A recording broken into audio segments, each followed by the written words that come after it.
எல்லாருக்கும் வணக்கம். நான் doctor Anureka Selvaraj, G Kuppusamy Naidu hospital, கோயம்புத்தூர்ல குழந்தைகள் சிறுநீரக டாக்டர், அதாவது கிட்ஸ் கிட்னி டாக்டரா பணியாற்றுறேன்.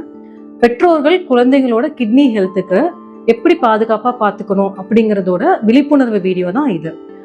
ஜென்ரலா பாத்தீங்கன்னா குழந்தைங்க நிறைய விளையாடுவாங்க, சீக்கிரமா டீஹைட்ரேட் ஆயிடுவாங்க அடல்ட்ஸை விட. ஆனா அவங்க அதுக்கு ஏத்த மாதிரி தண்ணி எடுத்துக்கிறாங்களா, அதாவது அட்லீஸ்ட் 25 kgக்கு 1 லிட்டர் அளவாவது எடுத்துக்கிறாங்களா அப்படிங்கிறது பெற்றோர்கள் கவனமா பார்த்துக்கணுங்கிறது ரொம்ப இம்பார்ட்டன்ட். அது மட்டும் இல்லாம மலச்சிக்கலும் கிட்னியும் ரொம்பவே சம்பந்தப்பட்ட விஷயங்கள் தான். ஸோ குழந்தைங்களுக்கு கரெக்டான ஹெல்த்தியான ஃப்ரூட்ஸ் அண்ட் வெஜிடபிள்ஸ், நிறைய ஃபைபர் ரிச் ஆரோக்கியமான ஃபுட்ஸை கொடுத்து மலச்சிக்கல் வராம பார்த்துக்கணும். ரெண்டாவது, டாய்லெட் ட்ரைனிங் கரெக்டான பொசிஷன்ல டெய்லியும் ஒரே டைம்ல சைல்டை முடிஞ்ச அளவுக்கு இந்தியன் டாய்லெட் பொசிஷன்ல உட்காந்து கரெக்டான டைம்ல அவங்க மோஷன் போறாங்களாங்கிறது பேரண்ட்ஸ் மானிட்டர் பண்ணிக்கிறது இம்பார்ட்டன்ட்.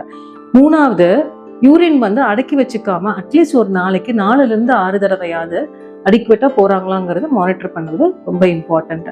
இதையெல்லாம் தாண்டி நமக்கு கிட்னி பிரச்சனைங்கிறது எப்படியெல்லாம் வருதுன்னா, நார்மலா பெரியவங்கள கிட்னி பிரச்சனை இருக்கிறது கேள்விப்படுறது சாதாரண விஷயம்தான். ஆனா குழந்தைங்கள்ல கிட்னி பிரச்சனை வருமா அப்படிங்கிறதே நிறைய பேருக்கு ஆச்சரியமாவும் ஏன் அதிர்ச்சியா கூட இருக்கலாம். ஆமாங்க, குழந்தைங்களையும் கிட்னி பிரச்சனை வரலாம்.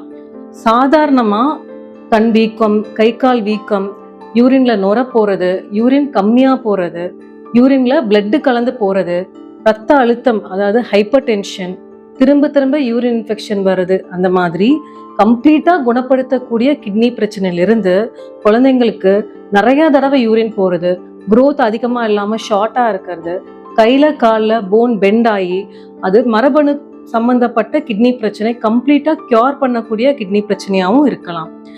குழந்தைங்களையும் கிட்னி ஸ்டோன் வரலாங்க பெரியவங்க மாதிரி. ஆனா கிட்னி ஸ்டோன் குழந்தைங்கள அணுகுமுறையே வித்தியாசமா இருக்கும்.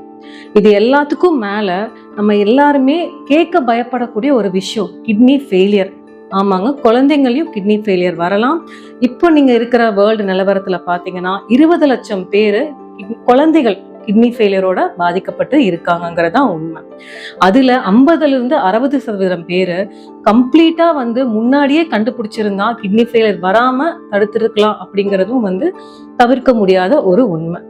சரி, எப்படி என் குழந்தைய கிட்னி ஃபெயிலியர் வராம பாதுகாத்துக்கலாம்? அதுக்கு நான் உங்களுக்கு ஒரு 8 கோல்டன் ரூல்ஸ் சொல்றேன். Number 1, stay fit. Overweight and ஒபிசிட்டியை அவாய்ட் பண்ணிக்கணும். நம்பர் 2, ஈட் ஹெல்தியான ஃப்ரூட்ஸ் அண்ட் வெஜிடபிள்ஸ் கொடுக்கணும். Junk food, high salted items கம்ப்ளீட்டா அவாய்ட் பண்ணிக்கணும் குழந்தைங்களுக்கு. Number 3, stay hydrated. நல்லா தண்ணி ஆகாரம் கொடுத்துக்கிட்டே இருக்கணும். அட்லீஸ்ட் 25 kgக்கு 1 லிட்டர் அளவுக்காவது தண்ணி ஆகாரம் கொடுத்துக்கிட்டே இருக்கணும்.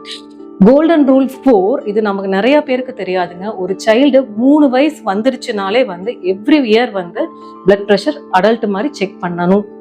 கோல்டன் ரூல் 5, சுகர் முடிஞ்சா செக் பண்ணலாம். 6 and 7 குழந்தைங்கள அடிக்ஷன், அதாவது ஸ்மோக்கிங் அண்ட் ஆல்கஹால்ல இருந்து தள்ளி வைக்கிறது ரொம்ப ரொம்ப important. And 8th golden rule ரொம்ப ரொம்ப இம்பார்ட்டன்ட்ங்க. அன்னெசரியான பெயின் கில்லர்ஸ், NSAIDs சொல்ற டைரக்டா மெடிக்கல் ஷாப்ல இருந்து வாங்கி கொடுக்கறது தயவு செஞ்சு குழந்தைங்களுக்கு அவாய்ட் பண்ணுங்க. இப்படியெல்லாம் பண்ணா குழந்தைங்களோட கிட்னி ஹெல்த்தை நம்ம பாதுகாப்பா பார்த்துக்கலாம்.